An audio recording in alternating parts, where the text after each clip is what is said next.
அபார கருணா சிந்தும் ஞானதம் சாந்தரூபிணம் ஸ்ரீ சந்திரசேகரகுரும் பிரணமாமி முதான்வகம். காஞ்சி மகாபரிவாளோட மகிமையை கொஞ்சம் கொஞ்சமாக பார்த்துட்டு வரோம். அதில் பெரிவாளோட அன்பு, அந்த அன்பு அப்படிங்கிறது எல்லா ஜீவராசிகள்ட்டையும் ஒரே மாதிரி இருக்கு அப்படிங்கிறது தான் ஞானிகளோட லட்சணமாகவே சாஸ்திரங்கள்ல தான் சொல்லப்படுறது. ஞானிகள் எப்படி இருப்பான, சமதர்ஷினகா அப்படின்னு சொல்றது, எல்லாத்தையும் ஒன்னா பார்க்கறது. அதாவது மனுஷனா இருந்தாலும் சரி, செடி கொடிகளா இருந்தாலும் சரி, இல்ல ஒரு விலங்கினமா இருந்தாலும் சரி, எதுவா இருந்தாலும் ஒரே மாதிரி பார்க்கறது. நம்மள மாதிரி சாதாரண மனுஷாளுக்கு மனுஷாலையும் மனுஷாலா மதிக்க தெரியல. ஆனா ஞானிகளுக்கு எல்லாம் சாதாரண ஜீவராசிகள் எல்லாம் கூட ஒரு மனுஷனை பார்க்கறதே நமக்கு எப்படி அன்பு இருக்குமோ அதே மாதிரியே பார்க்கிறா. வள்ளலார் சொல்றாரு, வாடிய பயிரை பார்த்த போதெல்லாம் வாடினேன் அப்படின்னா, ஒரு சாதாரண ஆளு நம்மள மாதிரி ஒருத்தர் பசியில வாடுறதே அவளை பார்த்தா நமக்கு எவ்வளவு ஒரு ஈவிரக்கம் வருமோ, நம்ம மனசு எப்படி உருகுமோ, அதே மாதிரி ஒரு தண்ணி இல்லாத காஞ்சிருக்கிற பயிரை பார்த்தா கூட அவளுக்கு அதே பாவம் தான் வருது. இது ஞானிகளோட லட்சணமா இருக்கிறதுனால எல்லா ஜீவராசிகள்ட்டையும் அவ ஒரே மாதிரி அன்பை காமிக்கிறா. இந்த அன்பு அப்படிங்கிறதே ஒரே மாதிரி தான் இருக்கும். வள்ளுவர் கேட்கிற அன்பிற்கும் உண்டோ அடைக்கும் தாழ் அப்படிங்கிற, இவாள்கிட்ட தான் அன்பு காமிக்கலாம், இது இங்க அன்பு காமிக்கப்படாது, இப்பதான் காமிக்கலாம் அப்பதான் காமிக்கலாம் அப்படின்னு இதுக்கு எந்த ஒரு வித்தியாசமுமே கிடையாது. எப்ப பாரு யாரப்பாரு எல்லா ஜீவராசிகள்ட்டும் ஒரே மாதிரி இருக்கும். அதுக்கு பேர் தான் நிஜமான அன்பு. காரண காரியம் இல்லாத எதிர்பார்க்காத ஒரு அன்பு. அந்த அன்பை தான் பெரியவா காமிக்கிறா. அதுல பசுவதை தடுப்பு சட்டம் அப்படின்னு ஒண்ணு கொண்டு வரணும் அப்படிங்கிறதுக்காக பல இயக்கங்கள்லாம் நாட்டுல நடந்திருந்தது. அதுக்கு பெரியவா ரொம்ப ஆதரவு கொடுத்தா. ஏன்னா பசுமாடு வாயில்லா ஜீவன், அது நம்ம பால் கொடுக்கற வரைக்கும் அதை உபயோகப்படுத்திக்கிறோம். அதை கறவை நின்றுடுத்துனா அது ஏதோ நமக்கு ஒரு பர்டன் மாதிரி, லைபிலிட்டி மாதிரி. அதுக்கு ஆகாரம் போடுறது, அதுக்கு தீனி போடுறது, அதை நாம பாதுகாக்கிறது நமக்கு ஒரு அதிகப்படி மாதிரி தோன்றது இல்லையா? அது தோணக்கூடாது அப்படின்னு வீட்டிலேயே நம்ம மூதாதையர்கள்லாம் இருக்கா, வயசானவாள்லாம் இருக்கா, அப்பா இருக்கா, அம்மா இருக்கா, தாத்தா இருக்கா, பாட்டி இருக்கா அப்படின்னா, இந்த அப்பா அம்மா தாத்தா பாட்டி எல்லாம் ரிட்டையர் ஆயிட்டா, வயசாயிட்டா, ஒரு காரியமும் செய்ய முடியல அப்படின்னா, செய்ய முடியலனாலும் அவளை வச்சு நாம ரட்சிக்கிறோம்.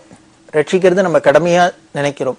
அதை போலதான் வீட்டுல உள்ள நம்ம உறவுகாரால நம்ம மனுஷால எப்படி பாதுகாக்கணும், அவளால நமக்கு உபயோகம் இருந்தாலும் சரி, உபயோகம் இல்லைன்னாலும் சரி, பலன் இருந்தாலும் சரி, இல்லைன்னாலும் சரி, அவர்களை பாதுகாக்கணும் அப்படிங்கிறது நம்மளோட கடமையா நினைக்கிறாப்புலதான் கால்நடைகள்லாமும் நினைக்கணும். அதுக்காக தான் இந்த பசுவதை அப்படிங்கிறத தடுக்கணும் அப்படின்னு வச்சா பெரியவா. அதுக்கு பல பேர் நாட்டுல பல இயக்கங்கள் உருவாக்கினா. அதுக்கெல்லாம் பெரியவா ஆதரவு கொடுத்தா. குறிப்பா கால்நடைகள்ல பசுவை ரொம்ப புனிதமா சொல்லப்பட்டிருக்கு அப்படின்னு சொல்றோம். அந்த பசுக்களை பாதுகாக்கிறதுக்காக பல திட்டங்கள் பெரியவா சொன்னா. எல்லா ஜீவராசினும் ஒரே மாதிரி அன்புதான் அப்படின்னு நாம பாக்குறோம் இல்லையா? அதுக்கு இன்னும் ஒரு சிலது பார்க்கலாம். பெரியவா மடத்துல இருக்கிறதே, காஞ்சி மடத்துக்கு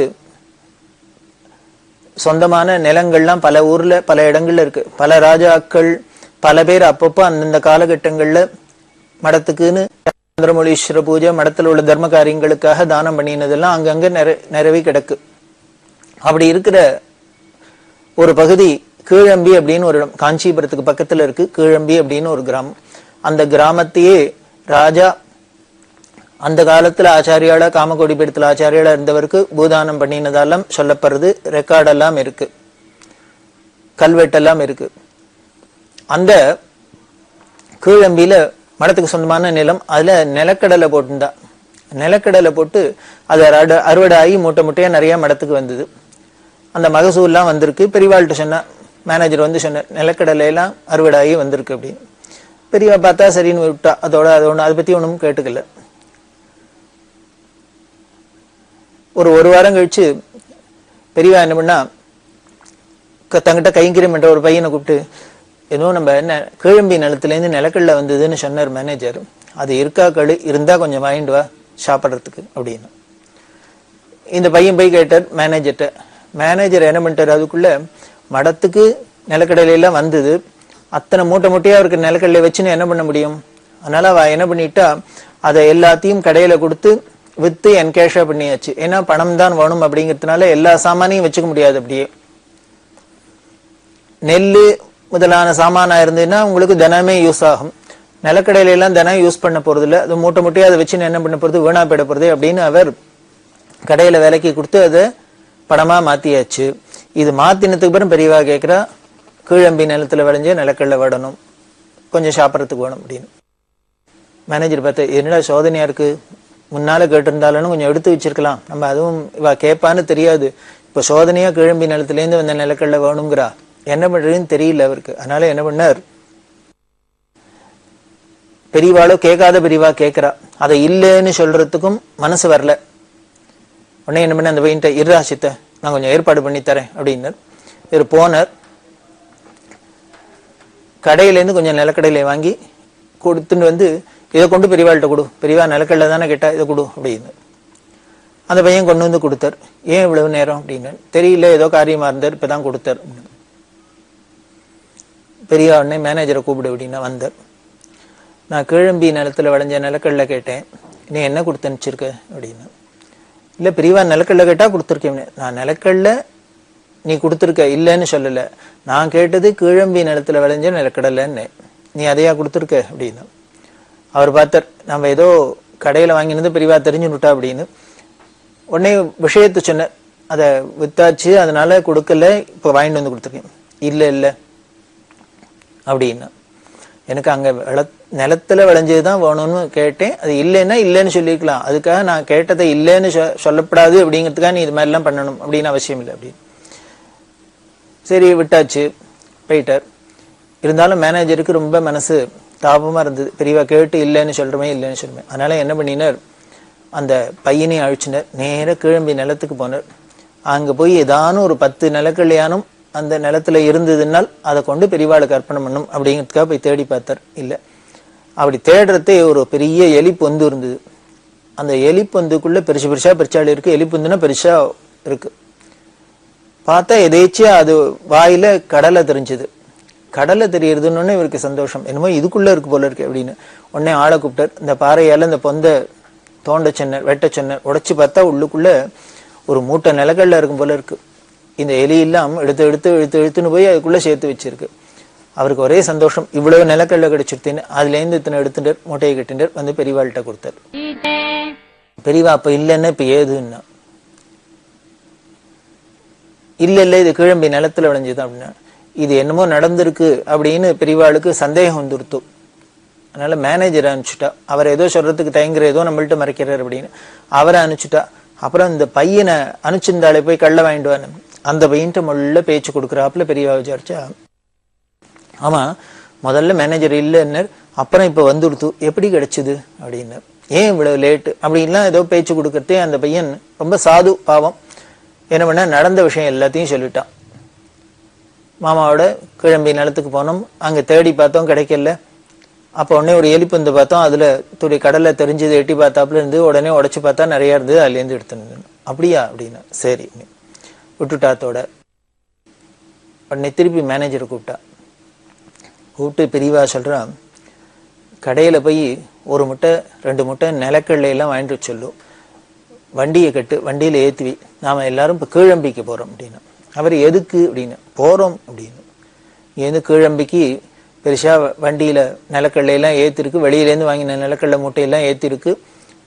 மேனேஜர் போற, எல்லாரும் அடுத்த சிப்பந்திகள்லாம் வர, பெரியவாளும் கூடவே போறா.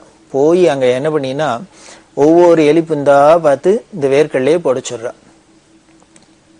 அப்போ மேனேஜர்கிட்ட சொன்னா, நான் ஒரு சன்னியாசிக்கு முதல்ல வேர்க்கடலை தங்கணும், அத்தை பண்ணும் இத்த பண்ணணும்னு ஆசை வர்றதே முதல்ல தப்பு தான், மத்தியமம் தான்.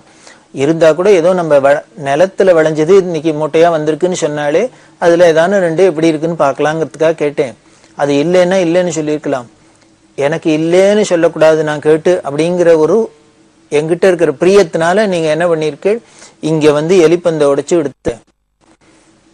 என்னோட ஆசிரமம் சன்னியாசாசிரமம், இதோட முதல் தர்மம் என்ன, நியதி என்ன அப்படின்னா, எல்லா ஜீவராசிகளுக்கும் எங்களால எந்தவித இடைஞ்சலும் இருக்கக்கூடாது, எந்த ஜீவராசிகளுக்கும் எங்களை பார்த்தா பயமே இருக்கக்கூடாது அப்படின்னு சாஸ்திரம் சொல்றது. அதான் மந்திரமா சொல்றோம். அப்படி இருக்கதே அஹிம்சை பரிபூர்ணமா இருக்க வேண்டிய ஒரு ஆசிரமத்துல இருக்கிறவனுக்கு வேர்க்கடலை வேணுங்கிறதுக்காக ஒரு வாயில்லா ஜீவன் சேர்த்து வச்சிருக்கிற அந்த நிலக்கல்லை எடுத்து சாப்பிட்டா இது நியாயமா? அது பாவம். அதுகள் ஏதோ தங்களோட காலத்துக்காக பிற்காலத்துக்காக இதெல்லாம் சேர்த்து வச்சிருக்கு. இப்படி ஒரு வாயில்லா ஜீவன்ட்டு இருக்கிறத அடிச்சு பிடுங்குறாப்புல இருக்கு. அதோட பொந்த நாம உடைச்சு அதுல இருக்கிற வேர்க்கடலை எடுத்து நாம தின்னோம்னா இது மகா பாபம், தோஷம். அதனால ஒண்ணு தெரிஞ்சுக்கோ, ஏதோ எங்கிட்ட இருக்கிற பிரியத்தினால நீங்கள்லாம் எனக்கு நான் எதை கேட்டாலும் கொடுத்தணும், என்னை திருப்திப்படுத்தணுங்கிறதுக்காக நீங்க எந்த காரியம் வேணா பண்றதுன்னு வச்சுக்காதீங்க. அப்படி பண்ணினேன்னா அந்த பாப்பம் எல்லாமும் என்ன சேரும். ஏன்னா குருவா நான் இருக்கிறதுனால சிஷ்ய பாப்பம் குரும் ரஜயித் அப்படின்னு நீங்க பண்ற தோஷங்கள்லாம் என்னையும் வந்து சேரும். நான் டைரக்டா எந்த ஜீவராசிகளுக்கும் இடைஞ்சல் பண்ணலைன்னா கூட இத மாதிரி இன்டைரக்டா ஏதானும் பண்றதுக்கு நான் காரணமானா கூட அந்த தோஷம் வந்து தான் சேரும். அதனால அதுக்கு கூட இடம் கொடுக்கக்கூடாது. தயவு பண்ணி இது மாதிரி இனிமே இப்படி பண்ணாதீங்க. இருந்தா இருக்கு, இல்லைன்னா இல்லை, பரவாயில்ல, அதனால ஒன்றும் தப்பு இல்லை அப்படின்னு சொல்லி அவளுக்கு உபதேசம் பண்ணி அத்தனையும் அந்த எலிப்பந்தை உடைச்சு எடுத்ததுக்காக ஏதோ ஒரு வேர்க்கல்ல எடுத்ததுக்காக இப்போ ஒரு மூட்டை வேர்க்கல்லையே எல்லாத்துக்கும் பிராயச்சித்தமா எல்லா ஜீவராசிகளுக்கும் எலிப்பந்துக்கு எலிப்பந்தா பார்த்து போடச்சிடறா. அதான் பெரியவாளோட குணம். நம்மளால அடுத்த வாளுக்கு உபகாரம் இருக்கோ இல்லையோ, அட்லீஸ்ட் இடைஞ்சல் இல்லாதையானு கஷ்டம் இல்லாதையானு இருக்கணும்.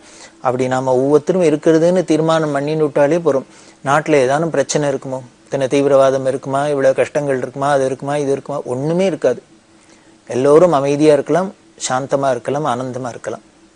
அதுக்குத்தான் மகான்களோட சரித்திரம்லாம் இது மாதிரி விஷயங்கள்லாம் நமக்கு ஒரு நிகழ்ச்சிகள் மூலியமா அவ நடத்தி காமிச்சு இது மாதிரிலாம் லீலை பண்ணி நமக்கு ஒரு படிப்பினையை கொடுக்குறா.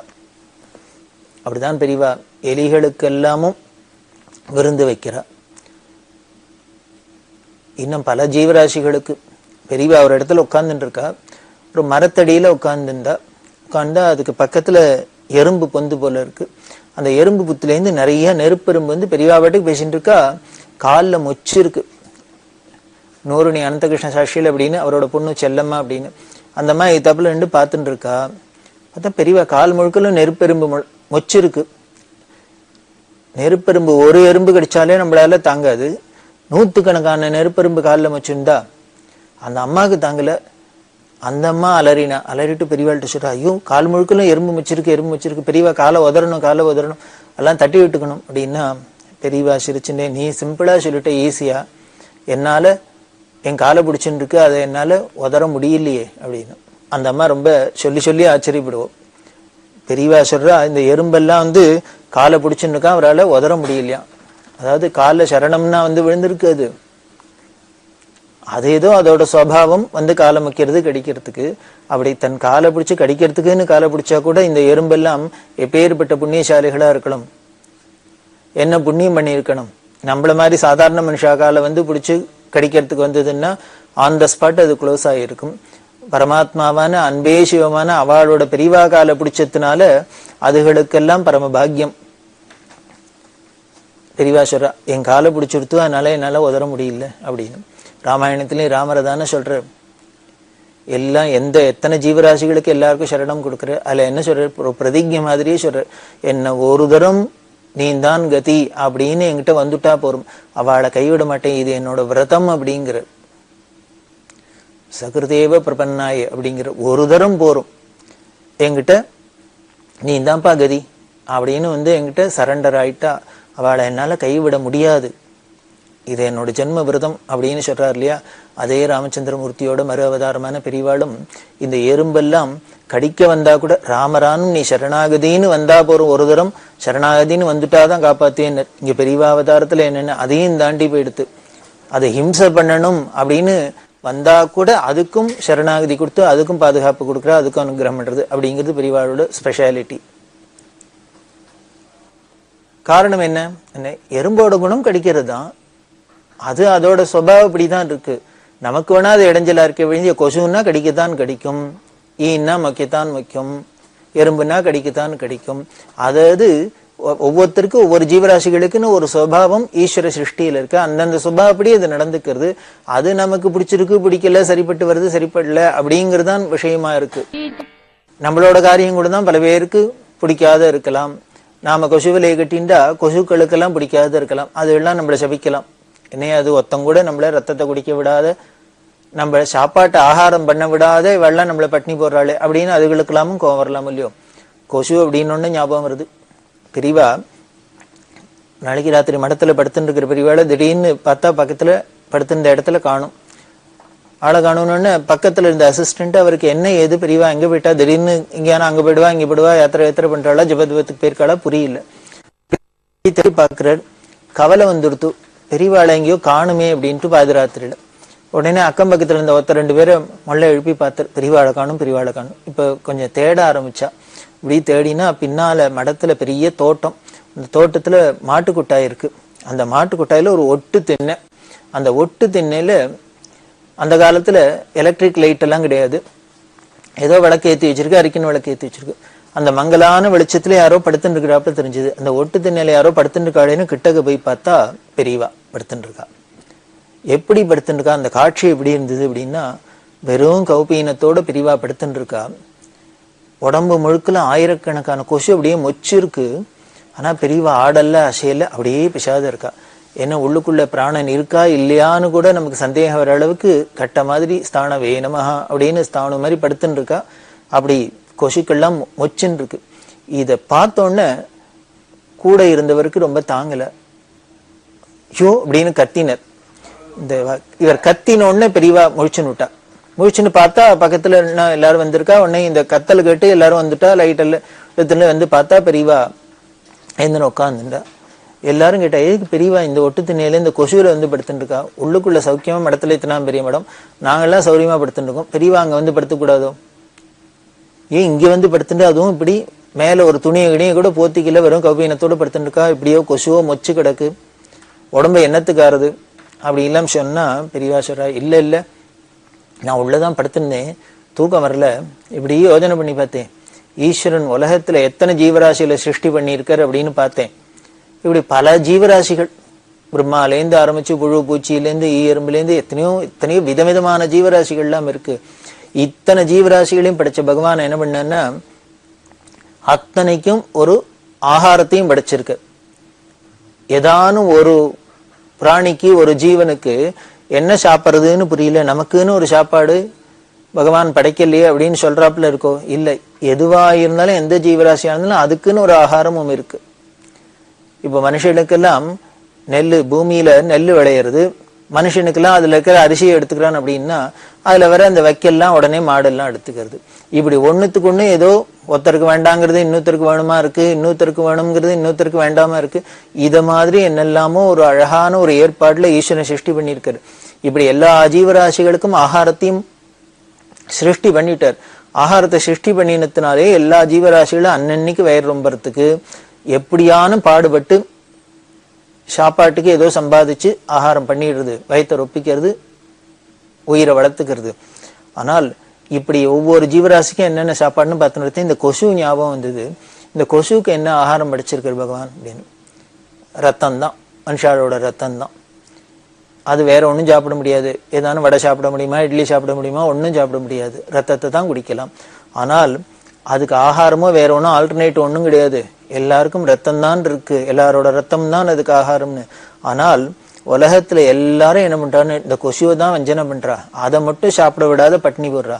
அத்தனை பேரும் ஒரு கொசு வலையை கட்டிண்டு இல்ல ஒரு தானம் மருந்து தடவிண்டு அத்தை பண்ணி இத்த பண்ணி வெத்திய வச்சுன்னு என்னமோ பண்ணி கொசு கடிக்கப்படாதுன்னு தான் எல்லாரும் ஜாக்கிரதை பண்ணிக்கிறாளே வழி, அது கொசுவை கடிக்க விடாதுதான் எல்லாரும் துரத்துறாளே வழிய ஒத்தரானும் அது கடிச்சா கடிச்சிட்டு போறது, அது சுபாவம், அதுக்கு ஆகாரம் வேணும், அதனால ரத்தத்தை குடிக்கட்டும் அப்படின்னு விடமாட்டேங்கிறா. இதெல்லாம் எனக்கு யோஜனைக்கு வந்தது. அதனால பாவமா இருந்தது இந்த கொசுவை பார்த்தா. எல்லாருமே இது சாப்பிடப்படாதுன்னு விரட்டினா அது எங்கதான் போகும் சாப்பாட்டுக்கு? அதுக்கோ வேற ஆகாரமும் இல்லை. அதனால எனக்கு என்ன தோணித்து, சரி எல்லாரும் விரட்டுறவாள்லாம் விரட்டட்டும், நம்ம ரத்தத்தையானது என்ன சௌக்கியமா குடிக்கட்டும் அப்படிங்கிறதுக்காக இங்க வந்து படுத்துட்டேன். எந்த இடத்துல மாட்டுக்கொட்டாயில கொசு எல்லாம் ஜாஸ்தி இருக்குமோ அந்த இடத்துக்கு மெனக்கிட்டு வந்து படுத்துட்டு இருக்கா. அப்படி படுத்துட்ட பெரியவாளும் வெறும் கவுப்பீனத்தோட உடம்பு முழுக்களும் திறந்து இருந்தது காரணம் என்னன்னு, அது உடம்புல எத்தனை இடத்த வேணாலும் அது கடிச்சுக்கிட்டும் அப்படின்னு விட்டுருக்கா போல இருக்கு. அப்படின்னா இதுக்கு மேல அன்பு, தயை, இரக்கம், எல்லா ஜீவராசிகள்கிட்டையும் பரிவு அப்படிங்கிறதுக்கு உதாரணம் வேற ஏதானு காமிக்க முடியுமா? அப்படிதான் சமஸ்த ஜீவராசிகள்கிட்டையும் ஒரே மாதிரி அன்பு, ஒரே பிரியம்.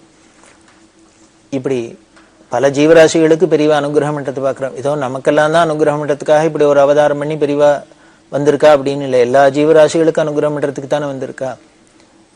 ஒரு தரம் இவ நடந்து போயின்னு இருக்கா, கிராமத்தில் நடந்து போயின்னு இருக்கிறதே கூட வரவாள்லாம் வருவாளே வந்துட்டு இருக்கா. அப்போ இந்த கிராமத்துல இருக்கிற இந்த தெரு நாய் அப்படின்னு சொல்றப்ப ஒரு 4-5 நாய் அங்க ஒரு குதிரை குட்டி ஒன்றும் மேயறதுக்காக வந்திருக்கு. இந்த குதிரை குட்டியை பார்த்தோன்னே இந்த நாயெல்லாம் போய் அதை குலைச்சுன்னு சூழ்ந்துன்னு கடிக்கிறதுக்கு போறது. இந்த குதிரை குட்டியா இருக்கிறதுனால பயப்படுறது. இந்த நாயெல்லாம் ஒரு 4 நாயா சேர்ந்துட்டு சூழ்ந்துன்னு அதை குலைக்க வரத்தையே பார்த்தா கடிக்க வரத்தையே பார்த்தா அது பயப்படுறது.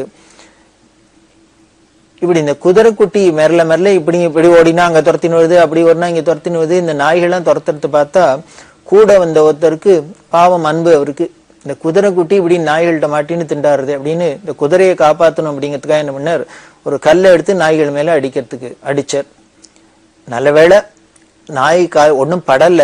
இந்த கல்லு போய் விழுந்த சத்தத்தை கேட்டோன்னு பெரியவா திரும்பினா, யாரு நாய் அடிச்சா, கல் எடுத்து அடிச்சது அப்படின்னு.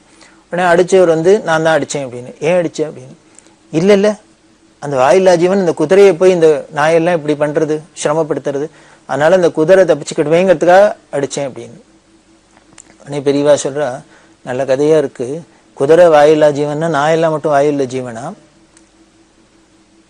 நீ குதிரைய நாய் கடிச்சுட போறதேங்கிறதுக்காக நீ காப்பாத்தணுங்கிறதுக்காக நாயெல்லாம் கல்லால் அடிச்சா, இப்ப குதிரை தப்பிச்சா பரவாயில்ல, அடி வாங்காத இருக்கணும், கடிபடாத இருக்கணும், ஆனா நாயெல்லாம் மட்டும் அடிபட்டு ரத்தம் வந்தா பரவாயில்லையா, அது சிரமம் இல்லையா அப்படின்னு அவர் பார்த்தாரு. இல்ல அதை விரட்டுறதுக்கு என்ன வழி, வேற வழி தெரியல, அதனால பண்ணேன் அப்படின்னு.